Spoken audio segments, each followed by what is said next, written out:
Bonjour à tous et bienvenue sur Wow Spoken French. Je suis Antoine et aujourd'hui on parle d'un sujet très important pour beaucoup d'entre vous. Bonjour à tous, je suis Gabrielle. Et oui, Antoine, ce sujet est tellement courant. Aujourd'hui, on va parler d'un problème que presque tous les apprenants de français connaissent très bien. Exactement, Gabriel. Vous comprenez tout ce qu'on dit en français, mais quand quelqu'un vous pose une question, vous restez silencieux, vous êtes bloqué, vous ne pouvez pas répondre. Ça vous arrive? Écrivez-nous dans les commentaires. C'est ce qu'on appelle être bloqué en français. Vous savez les mots, vous comprenez la langue, mais au moment de parler, quelque chose se passe dans votre tête et vous ne trouvez plus rien à dire. Gabriel, est-ce que tu as déjà vécu ça? Moi, quand j'apprenais l'anglais, j'avais exactement ce problème. Je lisais des livres en anglais, je regardais des films en anglais, je comprenais tout. Mais dès que quelqu'un me parlait directement, ma tête devenait complètement vide. Oh oui, Antoine, je comprends très bien, et je pense que beaucoup de nos auditeurs vivent la même chose en ce moment avec le français. Vous regardez nos vidéos, vous comprenez les conversations, mais dans la vraie vie, quand un Français vous parle, vous ne savez plus quoi dire. Alors aujourd'hui, on va expliquer pourquoi ça arrive, parce que comprendre le problème, c'est déjà le début de la solution. Et on va aussi donner des conseils simples pour sortir de cette situation. Parfait! Commençons par expliquer pourquoi notre cerveau réagit comme ça. Antoine, tu peux expliquer. Bien sûr.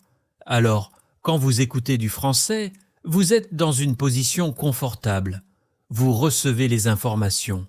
Vous pouvez prendre votre temps pour comprendre. Si vous ne comprenez pas un mot, ce n'est pas grave. Vous continuez à écouter.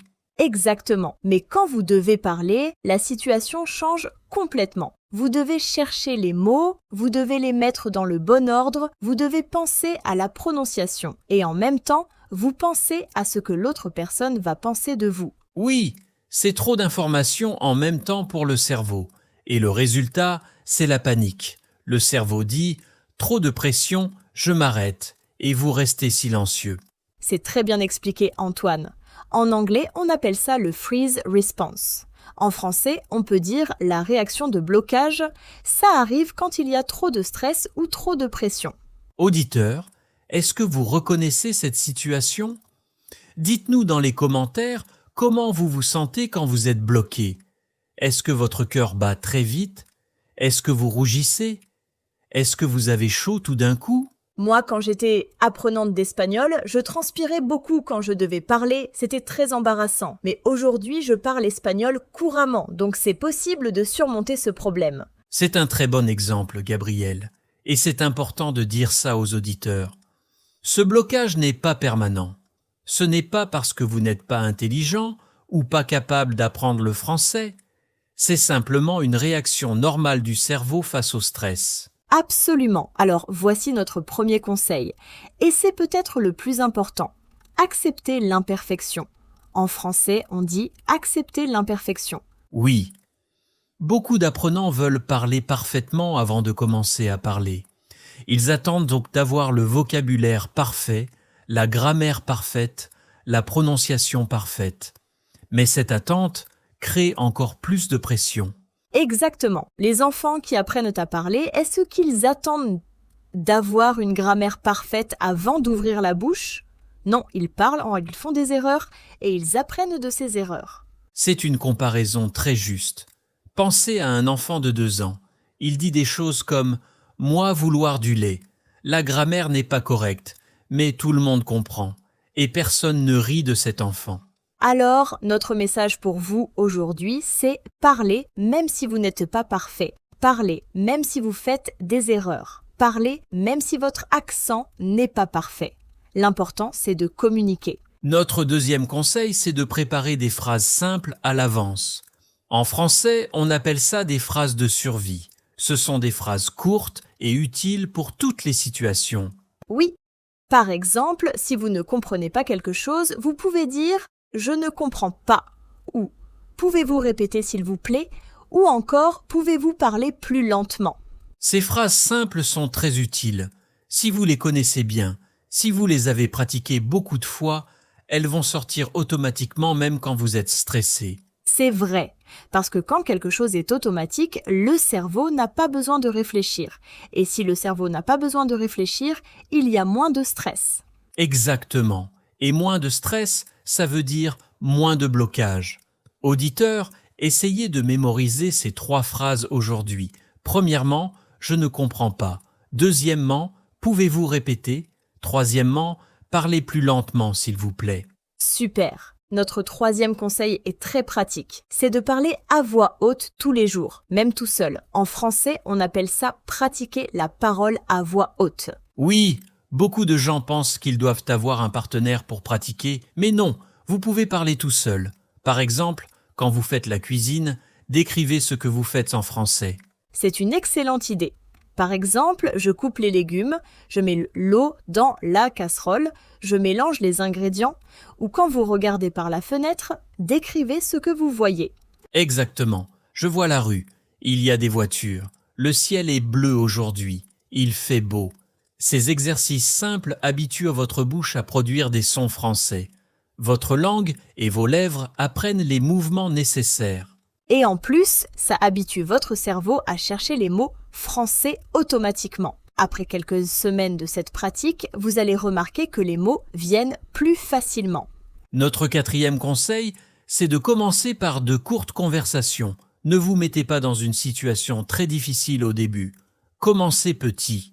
Par exemple, si vous êtes dans un café, commandez votre boisson en français. Juste 2 ou 3 phrases. Bonjour. Un café s'il vous plaît. Merci. C'est tout. Pas besoin d'une longue conversation. Ces petites victoires sont très importantes pour votre confiance. Chaque fois que vous réussissez une petite interaction en français, votre cerveau enregistre un succès. Et après plusieurs succès, vous vous sentez plus confiant. Exactement. La confiance ne vient pas avant de parler. La confiance vient en parlant. Il faut commencer pour gagner de la confiance. C'est une phrase très importante, Gabriel. Répétez avec nous, auditeurs. La confiance ne vient pas avant de parler. La confiance vient en parlant. Bravo! Notre 5e et dernier conseil pour aujourd'hui, c'est de changer votre relation avec les erreurs. En français, on dit « changer votre relation avec les erreurs ». Oui, beaucoup d'apprenants ont très peur de faire des erreurs. Ils pensent que faire une erreur est quelque chose de terrible, mais c'est faux. Les erreurs sont vos meilleurs amis quand vous apprenez une langue. Chaque erreur vous montre quelque chose que vous devez améliorer. Sans erreur, pas de progrès. Et pensez à ça. Quand vous faites une erreur en français, les personnes qui vous écoutent ne se moquent pas de vous. Au contraire, la plupart des gens admirent les personnes qui essaient de parler une autre langue. C'est très vrai. Personnellement, quand quelqu'un essaye de parler français avec moi, même si l'accent il est difficile à comprendre, même s'il y a beaucoup d'erreurs, je suis toujours contente. Je pense, cette personne fait un effort. C'est courageux. Absolument. Et les Français aussi pensent comme ça. Ils apprécient beaucoup quand un étranger essaie de parler leur langue. Même quelques mots en français peuvent changer toute l'atmosphère d'une conversation. Alors, récapitulons les 5 conseils d'aujourd'hui. Premièrement, acceptez l'imperfection et commencez à parler même si vous n'êtes pas parfait. Deuxièmement, préparez des phrases de survie simples et mémorisez-les bien, comme « je ne comprends pas »,« répétez s'il vous plaît »,« parlez plus lentement ». Troisièmement, parlez à voix haute tous les jours, même si vous êtes seul. Décrivez votre journée, vos actions, ce que vous voyez. Quatrièmement, commencez par de courtes conversations simples pour construire votre confiance. Chaque petite victoire compte. Et cinquièmement, changez votre relation avec les erreurs. Les erreurs sont normales, utiles et même nécessaires pour progresser. Excellent conseil, Gabriel. Maintenant, j'aimerais partager une petite histoire avec nos auditeurs. Une histoire vraie d'un ami qui avait exactement ce problème. Oh oui, j'adore les histoires vraies. Raconte-nous, Antoine. Alors, j'ai un ami qui s'appelle Marc. Marc a étudié le français pendant 3 ans dans une école de langue. Il lisait des livres français, il regardait des films français, il écoutait des podcasts français. Son niveau de compréhension était excellent. Ça ressemble à beaucoup de nos auditeurs, non? Exactement, mais voilà le problème. Marc n'avait jamais vraiment parlé. Il avait toujours pratiqué seul. Un jour, il est allé en France pour la première fois. Il était très excité. Il pensait « Je comprends le français, donc je vais pouvoir parler facilement. Et qu'est-ce qui s'est passé? Le premier jour, dans un restaurant, le serveur lui a demandé « Vous désirez quoi comme boisson? Simple, non ?» Mais Marc a complètement paniqué. Sa tête est devenue vide. Il a dit « Et puis il a commandé en anglais. Il était très déçu de lui-même. Oh non, c'est vraiment frustrant cette situation. Je comprends sa déception. Oui, c'était difficile. Mais voilà la suite de l'histoire. Le soir, dans sa chambre d'hôtel, Marc a décidé de changer d'approche. Il s'est dit « Demain matin, je vais commander mon petit déjeuner entièrement en français, même si je fais des erreurs. » Oh, j'aime cette décision. Qu'est-ce qui s'est passé le lendemain? Le lendemain matin, Marc est descendu au restaurant de l'hôtel et il a dit au serveur « Bonjour, je voudrais un café et des croissants, s'il vous plaît. » Le serveur a souri et a répondu normalement en français. C'est magnifique. Et après? Après ça, Marc s'est senti beaucoup mieux. Il a eu sa petite victoire du matin. Et chaque jour de son voyage, il a essayé de parler un peu plus. À la fin du voyage, 2 semaines plus tard, il avait des vraies conversations avec des Français. C'est une histoire très inspirante. Et la morale, c'est que la première fois est toujours la plus difficile. Après la première fois, ça devient plus facile. Exactement. Auditeurs, quelle est votre histoire? Avez-vous déjà vécu une situation comme Marc? Racontez-nous dans les commentaires. On adore lire vos expériences. Oui, vos commentaires nous aident beaucoup à comprendre vos difficultés et à créer des contenus qui vous aident vraiment.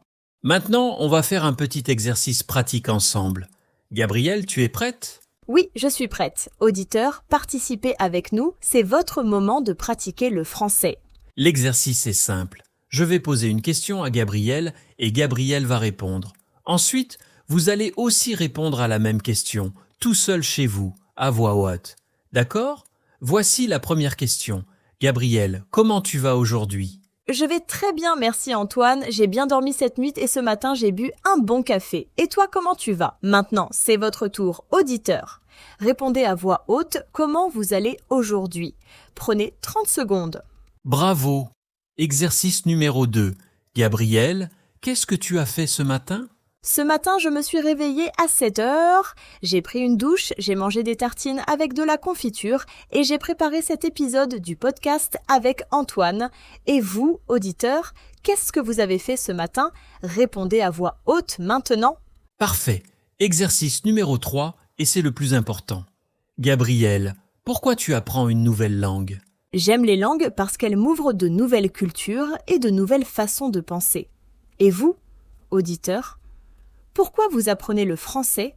C'est une question importante, réfléchissez et répondez à voix haute. Excellent. Voilà, auditeur. Vous venez de parler français pendant quelques minutes. C'est exactement comme ça qu'on progresse, petit à petit, tous les jours. Et rappelez-vous, la régularité est plus importante que la durée. 5 minutes de français tous les jours, c'est mieux que 2 heures une fois par semaine. C'est vrai. Le cerveau apprend mieux quand il pratique régulièrement. C'est comme aller à la salle de sport. Vous ne pouvez pas vous entraîner 10 heures un seul jour et penser que vous êtes en forme. Il faut s'entraîner régulièrement. Exactement. Et maintenant, parlons d'une autre stratégie très efficace. C'est la méthode du miroir. Ah oui, la méthode du miroir est très simple et très efficace. Vous prenez un miroir, vous vous regardez et vous parlez en français pendant quelques minutes. Au début, ça peut sembler bizarre. Parler à son reflet dans le miroir. Mais cette technique a plusieurs avantages importants. Premièrement, vous voyez votre visage quand vous parlez. Vous voyez vos expressions. Vous voyez si vous souriez, si vous avez l'air confiant ou nerveux. Et vous pouvez travailler sur ça. Deuxièmement, pratiquer devant le miroir simule une vraie conversation. Vous regardez quelqu'un dans les yeux. C'est différent de parler dans le vide. Et troisièmement, c'est une pratique sans pression. Vous ne pouvez pas faire de mauvaises impressions à votre miroir. Vous pouvez essayer, faire des erreurs, recommencer, sans avoir peur du jugement d'une autre personne. C'est une technique que beaucoup d'acteurs et de personnes qui travaillent dans la communication utilisent. Alors pourquoi pas vous? Auditeur, essayez ce soir. Allez devant votre miroir et dites 5 phrases en français. Ça peut être n'importe quoi. Par exemple, bonjour, je m'appelle, j'habite à, j'aime le français. Et puis regardez-vous dans les yeux et souriez. Oui, le sourire est très important. Quand on sourit, on se sent mieux, on est moins stressé et on parle plus facilement. C'est scientifiquement prouvé. On approche de la fin de notre épisode d'aujourd'hui. Mais avant de terminer, j'aimerais parler d'un aspect psychologique très important. Gabriel, tu veux bien expliquer le concept d'identité en langue étrangère ? Oui, avec plaisir. C'est un sujet fascinant. Quand vous parlez votre langue maternelle, vous êtes vous-même. Vous avez votre personnalité, votre humour, votre façon de vous exprimer. Mais quand vous parlez une langue étrangère, surtout quand vous êtes encore débutant, vous n'êtes plus tout à fait vous-même. Votre vocabulaire est limité. Vous ne pouvez pas faire des blagues comme vous faites dans votre langue. Vous semblez plus simple, plus basique. Et ça, pour beaucoup d'adultes, c'est très inconfortable. On n'aime pas sembler moins intelligent ou moins intéressant que d'habitude.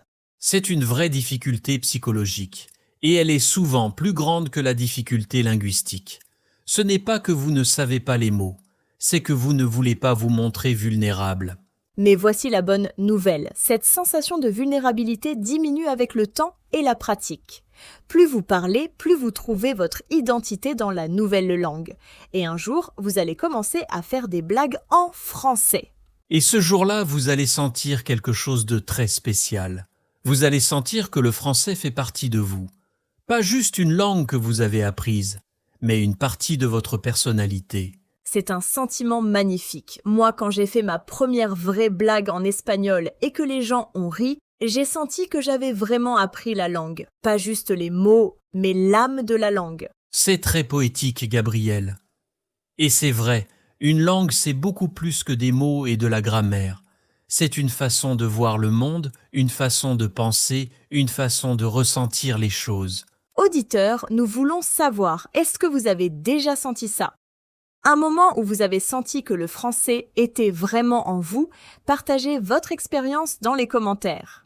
Et si vous n'avez pas encore eu ce moment, ne vous inquiétez pas. Continuez à pratiquer. Ce moment viendra. Et quand il viendra, vous comprendrez pourquoi tous ces efforts en valaient la peine. Avant de terminer, résumons les points principaux de l'épisode d'aujourd'hui. Le problème du blocage est normal et commun. Il arrive quand le cerveau reçoit trop de pression en même temps. Les solutions sont simples, mais demandent de la pratique régulière.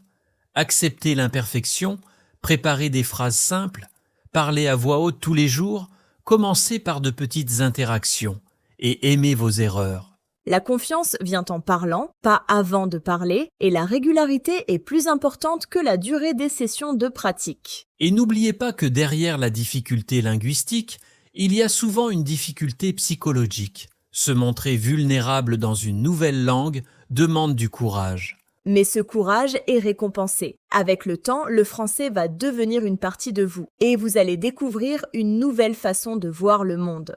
Merci beaucoup d'avoir écouté cet épisode de Wow Spoken French. Si vous avez trouvé cet épisode utile, n'oubliez pas de vous abonner à notre chaîne.